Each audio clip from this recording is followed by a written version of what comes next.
علامہ بنوری رحمۃ اللہ علیہ نے ارشاد فرمایا ایک وقت تھا کہ گھر گھر میں قرآن پاک پڑھا جاتا تھا اور تسبیحاں ہوتی تھیں، دعائیں ہوتی تھیں، قرآن پاک کی تلاوت، بیویاں 2 پارے روز، مرد حضرات 3 پارے روز. حافظ قرآن سے تو حضرت فرماتے تھے 3 پارے سے کم نہیں کرنا. حافظ قرآن سے حضرت فرماتے تھے 3 پارے سے کم نہیں کرنا. تو جناب یہ معاملہ تھے. علامہ بنوری رحمۃ اللہ علیہ کتنے برس ہو گئے اللہ کے پاس گئے ہوئے، پتہ نہیں 38 برس سے بھی کتنے اوپر ہو گئے.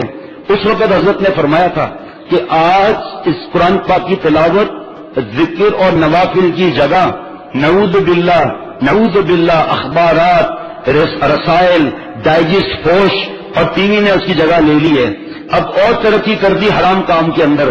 اب اس وقت کیا حالات ہیں، ایزی پیکج، 2 بجے تک 3 بجے تک فون پہ باتیں ہو رہی ہیں. کل ایک تو ڈبو میں پرسوں خواتین کے لیے یہاں سے لائیو بیان ہوا تھا، اور یہ جمعرات نہیں، اگلی جمعرات کو 11 بجے لاڑکانہ میں انشاءاللہ تعالی خواتین کے لیے یہاں سے بیان ہوگا. تو یہ چیزیں پڑھ کے بتائی تھی کہ شوہر بلائے اور نہ آئے اور شوہر ناراض ہو کے سو جائے، ساری رات فرشتے سے عورت پہ لعنت کرتے ہیں، ساری رات. تو یہ چیزیں اب ہمارے سے اب نکل گئیں، اور اس کی جگہ اللہ معاف فرمائے کیبل اور یوٹیوب، فیس بک، کارٹون اور نیوز چینل، پاگلوں کی طرح نیوز چینل سنتے رہتے ہیں. کیوں؟ تاکہ سب سے پہلے میں خبر آگے پہنچاؤں. تو کوئی بی بی سی کا نمائندہ ہے بھائی؟ تو کر ساری خبروں سے بے خبر مجھے، الہی بچ رہا ہوں کہ خبردار تیرا. دوسری بات کہ پہلے بتا چکا ہوں، اب زیادہ تفصیل نہیں بتاؤں گا کہ یہ نیو ایئر، ویلنٹائن ڈے، یہ کرسمس، یہ ہولی، یہ دیوالی جو اس کی نقل کرتے ہیں، سالگرہ، مہندی، مایوں، صحرا بندی، ناچ گانا، ڈسکو، بے پردگی، اڑیانی، یہ سب کے سب کفار کی باتیں ہیں. اور حدیث پاک ہے جو جس قوم کی نقل کرے گا تو اس کے ساتھ اس کا معاملہ ہوگا. دوسری حدیث پاک کا مفہوم ہے جو جس کی تعداد بڑھائے گا اس کے ساتھ معاملہ ہوگا. تو آتش بازی کے لیے پیسے دینے والے کی پکڑ کا خطرہ ہے.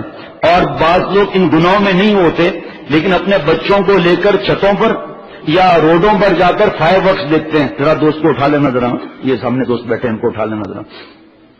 فائر ورکس دیکھنے جاتے ہیں تو آپ کو یہ بات اچھی لگی نا، اللہ معاف فرمائے. جب بھی آپ اس کو فائر ورکس دکھانے جا رہے ہیں نا، روڈوں پر ٹریفک جام، ہوٹلوں پر رش، آپ ایک کوئی بات بتا دو کہ کسی یہودی، عیسائی، ہندو نے ہماری نقل کی ہے مسلمانوں کی. ایک، زیادہ بات نہیں کروں گا میں، چاہے وہ ڈریسنگ ہو، چاہے وہ چہرہ ہو، چاہے مرنے جینے کے طریقے ہو، ایک آپ بتا دو انہوں نے ہماری نقل کر کے روزہ رکھا ہو، نبی صلی اللہ تعالی وسلم کسی سنت پر انہوں نے سمجھ کے نقل کیا اور ہم ان کے اندر گھسے جا رہے ہیں. حضرت فرماتے تھے کہ انگریزوں نے لید پھینکا ہندوستان سے جاتے ہوئے اور آج ہم مسلمان سے لید کو سونگ رہے ہیں. آج ہمیں پیارے نبی صلی اللہ علیہ وسلم طریقے پسند نہیں، جو ہندو لے آئے طریقے شادی کے، غمی کے، اور رات دن اس پہ لگے ہوئے ہیں، ان کا کپڑا، ان کا اسٹائل، جو نیا فیشن آتا ہے کہاں سے آیا؟ ہندو عورتوں سے آیا. نبی صلی اللہ علیہ وسلم جیسا نہ کوئی تھا، نہ کوئی ہے، نہ کوئی ہوگا. جب مسلمان چرچ میں جانے لگے، نعوذ باللہ، میں ایسے ہی نہیں کہہ رہا ہوں، نہ میں الحمدللہ اخبارات پڑھتا ہوں، نہ اخبار پڑھتا ہوں، نہ مجھے کوئی بریکنگ نیوز بھیج سکتا ہے، نہ مجھے کوئی جناب کوئی خبر بریکنگ نیوز بھیج سکتا ہے، نہ اللہ کے کرم سے کوئی لطیفہ بھیج سکتا ہے. فوراً فون کر کے ناراض ہو جاتا ہوں. اور شیخ کو ملفوظات بھیجنا وہ بھی بے ادبی ہے، کیونکہ آپ ہمیں کوئی دین کی بات بھی بھیجیں گے نا، لیکن ہم تحقیق اس کی جب تک نہیں کریں گے آگے نہیں بتائیں گے.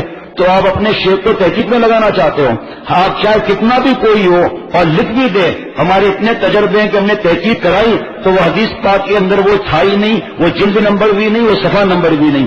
چاہے کتنے بھی نیک ہیں، ہمیں کیا معلوم کسی کا ملفوظ آپ نے آگے بڑھا دیا، ہمیں کیا معلوم آپ کو کسی نے حدیث پاک کا حوالہ دے کے آگے بڑھا دیا، آپ نے مجھے بھیج دیا اور نیچے لکھا ہے کہ اس کو اتنا پھیلاؤ واپس تیرے پاس آ جائے. کیوں؟ تمہارا مرغی چرایا ہے ہم نے؟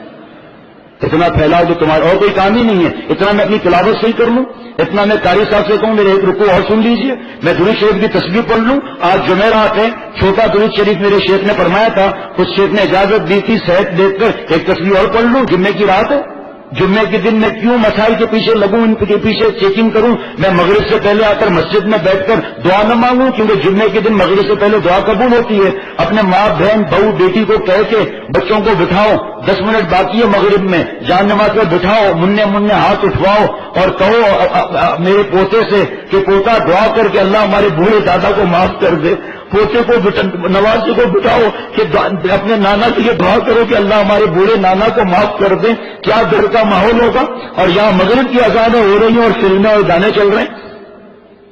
حق بات کو جو قبول نہیں کرتا، یہی تو تکبر میں کہ ابھی ایک صاحب کا آج فون تھا، بیٹھا ہوگا کسی کونے میں، روز آتا ہے، وہ کچھ مجھ سے باتیں کر رہا تھا، تو میں نے کہا آپ نے جو باتیں کی یہ غلط ہے اور یہ طریقہ یہ صحیح ہے۔ سنیے کیا غلطی ہوئی؟ کیا وہ تو ٹھیک ہے لیکن، میں نے کہا چپ بے، جو اپنی اصلاح پکی کراتا ہے تو اسے ایسا بول سکتا ہے آپ نے؟ میں نے کہا چپ بے نہیں کہا، میں نے کہا چپ، جب میری بات صحیح ہے تو اگر کیا؟ حضرت مجدد نے اس پہ ڈانٹا تھا، کہا چھوٹو یہاں سے، بات بڑا ہے، بات سب صحیح ہے، مگر جب بات صحیح ہے تو مگر کیا؟ تمہارے اندر جو ہے وہ نفس آ رہا ہے۔ میرے خیال میں 10 مرتبہ بیچارے نے معافیا مانگی، وہ بے ادب نہیں ہے لیکن انسان ہے، زبان سے نکل جاتا ہے، ظاہری بات ہے انسان ہے، اور کیونکہ وہ روز آتا ہے اپنی اصلاح کراتا ہے، تو میں نے کہا بیٹا تو میرے دل میں آیا بات میں رکھنے کے بعد، میں نے کہا ارے تو سامنے ہوتا نا تو تیرے کو تو لگا دیتا میں ٹھکائی، ہم نہیں مارتے، ڈرو مت بھائی، لیکن ایسے ہنسانے کے لیے یہ جملہ تم نے کیسے کہا کہ سب صحیح ہے لیکن؟ حضرت والا رحمۃ اللہ علیہ فرماتے تھے کہ جب میں صحیح ہوں تو لیکن کیا؟ ایک برطانیہ میں ایک آدمی تھے، دین کی سمجھ نہیں تھی، حضرت والا نے بیان ختم کیا تو کہنے لگے حضرت میرے خیال میں اس طرح ہونا چاہیے تھا۔ چپ بے بوچڑ، گوشت بیچنے والے کسائی، دین میں خیال کرتا ہے؟ جو دین کو مکمل ہو گیا 1400 برس پہلے بڑھایا، میرا خیال میں اس طرح ہونا چاہیے، قرآن پاک حدیث پاک کے سامنے تیرا خیال آئے گا۔ اگر عقل سے اللہ ملتے، ذرا غور کرنا میرے پیارے شیخ کا جملہ، فرمایا اگر عقل سے اللہ ملتے تو جالینوس، فارابی، ارسطو، افلاطون سب مسلمانوں کی لسٹ میں ہوتے۔ عقلیں اب تک جتنے آئے، جتنے موجود ہیں، جتنے آئیں گے، جہاں سب کی عقلیں ختم ہوں گی وہاں سے وہی شروع ہوتی ہے۔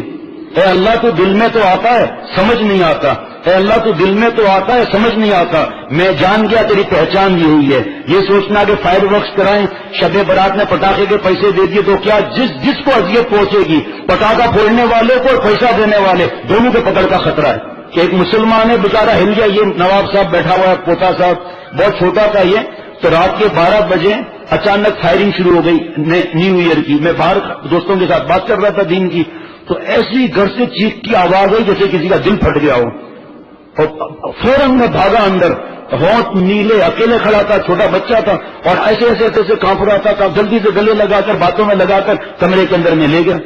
بتاؤ آپ اور کتنے بیچارے ہیں، کتنے نیند کے مریض ہیں بیچارے، کتنے بوڑھے ہیں، دنیا کی پڑھائی کرنا کیا جرم ہے کیا؟ دنیا کی پڑھائی کر رہا ہے بیچارہ، حافظ قرآن ہے، قرآن پاک پکا کر رہا ہے، نیند کی کمی کے مریض ہیں اور فائرنگ کر رہے ہیں، یہ کفار کی نقل ہے۔ مسلمان کا ان باتوں سے کیا واسطہ؟